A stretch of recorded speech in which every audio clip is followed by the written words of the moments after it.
Yeah, I wouldn't want to get pigeonholed into one particular gang. Okay. I get it. It just sounds weird.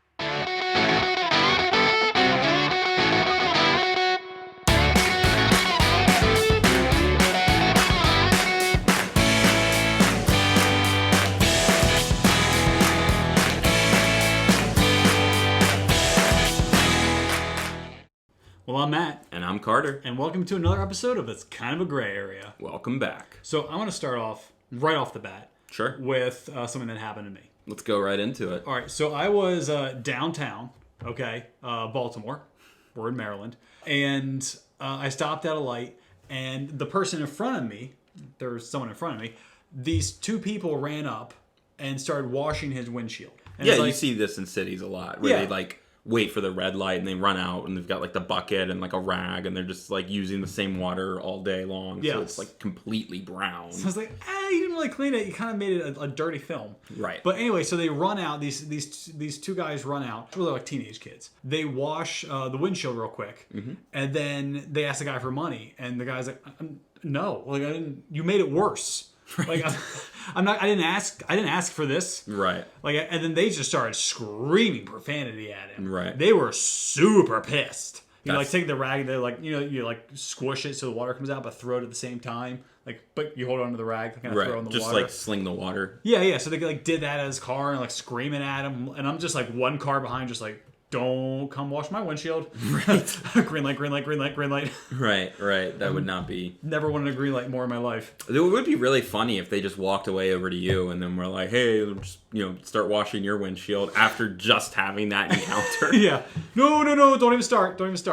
Right. So, all right, so I thought that would be a good shade for today. I mean, is that okay for them to do? Like, I understand they're trying to earn money, and I'm all about that. Like being an entrepreneur and doing whatever you can do. Sure. Fine, but there's a limit. There's a limit. I feel like you're really pushing it. So I've had something similar to that actually happen to me. Perfect. Not with like a car washer, but one time when I was in New Orleans on a road trip, there was this guy who ran up to me and dropped down on the ground and started polishing my shoes, which were tennis shoes. He started polishing my like athletic footwear. He had one of those little bottles of like hotel lotion that he was using as like the polish. Yeah, like this, like any shoe is good, and this lotion counts as polish in his mind. He runs up and starts polishing my shoes, and then it like stood up and was like, "All right, that's $20." Then the same thing. I was like, "Excuse me," and then they just started getting so belligerent and aggressive. And I was like 18 at the time in a city that I've never been in before, so I paid the guy $20 just to like get rid of him,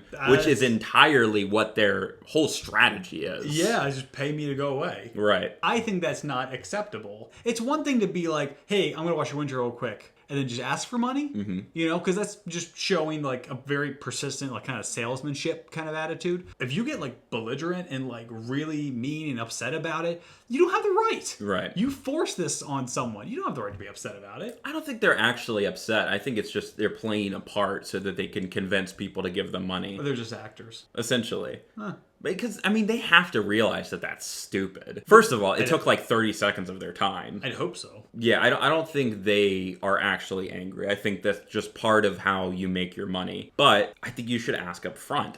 I'm totally fine if you want to make an extra buck by like washing people's cars, even at a stoplight. Just run up and say like, hey man, $5 to wash your windshield. If they say no, then you go to the next car. You move on. Yeah, you don't just wash their car without permission and then get mad when they don't want to pay you for rubbing dirty water all over their car or putting lotion on their tennis shoes. You can't just demand money after providing a service that no one asked for. What if you walked up to a stranger and just said, hey, how's it going? And they say, oh, I'm good. And then you go, hey, that's going to be $50. I just did a little therapy session for you, so you need to pay me. I just asked you how your day was and you told me about your feelings, so you owe me $50. That is an equivalent. You can't do that. Well put. Yeah, that's not acceptable. Yeah, I think I'm pretty against this. Well, that was an easy one. Yeah, we're both really against this. Right. You shouldn't do it. But I get it from their point of view. Because they are playing a part. And I'm sure they probably tried, like, I'm just going to wash the windshield, no one pays. All right, I'm going to freak out until someone pays. They put themselves in that spot, but I also get that that's the best way to get the most out of that situation. Sure. And I will say it is a step up from just begging, just sitting on the side of the road with a sign. You're at least taking action, even if it's an unwanted action. Yeah. But it's a step above just begging for money. Maybe that's where they kind of started out, was just sitting on the side of the road asking for money. They're like, no, I'm going to put some initiative in this. I'm going to wash their windshields. But what's funny is that I'm actually more okay, I think, with just begging than I am with this. Like I say, it's a step above. Like you're actually taking action and taking initiative to do something, provide a service, unwanted or not. But I would prefer someone just, I'm not going to say I prefer people to be begging. I would rather give money to someone who's just holding a sign up asking for money. It's just very to the point. They're like, hey, I'm not going to do anything to earn this. Can you just give me $1? We all know what's going on. Everyone's in agreement on this, so it's totally fine. Yeah, and there's no entitlement. I think my problem with that is they think they're entitled to your money, right, because of a situation they force on you. That's not okay. If you're begging for money, it's like, yeah, it's like, I acknowledge you don't need to give me anything, but if you could, that'd be great. There was actually one time where this homeless lady, she asked for help to find a place to stay, and I started talking to her, me and the people I were with, and she wanted us to book her a 5-star hotel room. It wasn't just like, hey, I really need somewhere to sleep for the night. Can you help me get a taxi to the shelter, or help me get a motel room or something like that? She wanted to stay in a 5-star hotel with a really nice room, $300 a night, and she expected complete strangers to just cough up $300. What? It's so insane, that sense of entitlement that she had. Entitlement. It's not okay. And that same thing, right with these guys, she got so angry when we refused to do that. That's a con artist right there. Exactly. It really is. I mean, I heard about a guy in New York who he would go out and beg for money. At the end of the day, people had seen him jumping into his $60,000 vehicle, $100,000 vehicle, and driving off. And I think they actually interviewed the guy. It was this huge thing, and he's like, "Yeah, I make more doing this than at a job." Right. I just stand outside. I make twice as much as if I actually worked all day. Yeah. So at that point, why wouldn't you do it? If I could just stand in front of my house and people would hand me money, and I was just like, "Yeah, I put my 8-hour shift in. I made twice what I'd make at work," I would do it. Yeah. I'm sorry, yeah, I would do it.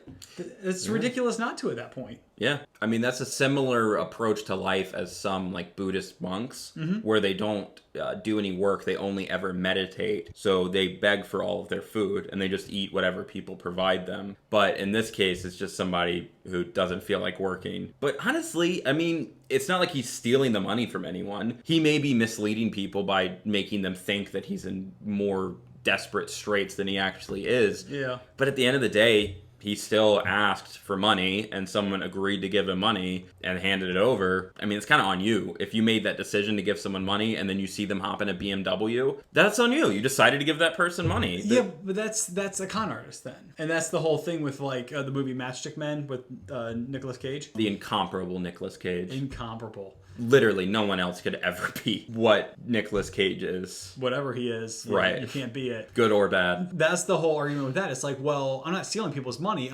They're giving it to me. I'm tricking them, but they voluntarily give me their money. And this is Nicolas Cage saying this? This is Nicolas Cage.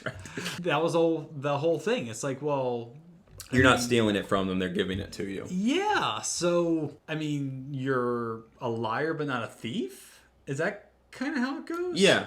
Yeah, so I guess, I mean, I'd rather be a liar than a thief, I guess. Yeah. Should we just quit our jobs and beg for money? From after that news article, it makes sense. Yeah, it kind of sounds like the way to go. We'll just drive down to D.C. and just beg for money all day. And then just hop in a BMW and drive off with all that sweet homeless money. Everyone's going to be like, what do? You just get paid in 1s and 5s. Don't worry about it. If someone only gets paid in 1s and 5s, that's never a legitimate job. Well, it's always something sketchy. Waiter, waitressing? Sketchy. Really? Obviously, it's not sketchy to be a waiter. Well, I mean, you were a waiter. It's a sketchy world. There's a lot you guys don't know about waiting tables. Well, let's go ahead and do the official rock, paper, scissors on this. Okay. We're against the idea of doing something unasked and then demanding payment. Yes. I have no problem taking that it is okay. Okay. So you want to defend the car washers? Yes, because that happened to the person in front of me, and this actually happened to you. So you're more of a victim here. I am a victim. All right. You're the victim of the shoe shine boy. So, yeah, you can be for it. Right. Wait, no, I thought you were for it. Sure. I'll be for it, and you can be against it. Yes. Cool. You ready? Let's do this. Rock, paper, scissors, shoot. Rock, paper, scissors, shoot. Haha, scissor cuts paper. So this is totally cool for people to do. Oh, gosh darn it. Yeah. I never think about that. Look what you did, Matt. I'm just like, I won! Oh, shoot. I didn't want to win. Now if they come up to your car, they have every right. They have every right. Morally, according to the universe, they have every right to do that. Sorry, guys. All right, so you just want to go right into the Would You Rather. We should do something different for that. I We know. always say that. So, Carter. Would you rather? Would you rather? That's not the jingle. That's the jingle. And that's not going to stick. Oh, it's going to stick. So, today's Would You Rather. Yep. Would you rather spend 1 year in a maximum security prison or 10 years on house arrest? Oh, shoot. Okay. All right. Well, first off, whenever I think house arrest, I think of Ant-Man. Right. That's just, standard. And you see how bored he got. He got so bored, but he got to have a lot of fun, though. First off, if I was house arrest, I'd probably have to do like a telemarketing job or something, or some kind of internet job. I'd have to do this full time. So, yeah, that 100%. Right. But it's 10 years. I feel like I wouldn't make it in, like, prison. Like, would you say Supermax or something? Yeah, maximum security. Maximum security prison. I feel like I would not survive in there. I would just be someone's boy. And I do not want that. So I would immediately go with the 10-year. I would do the rest of my life in order to not be someone's boy in prison. I think that's the way to go. And I encourage everyone else to choose that. I think my tough thing in prison would be that I wouldn't want to get pigeonholed into a particular gang. I don't know what that means.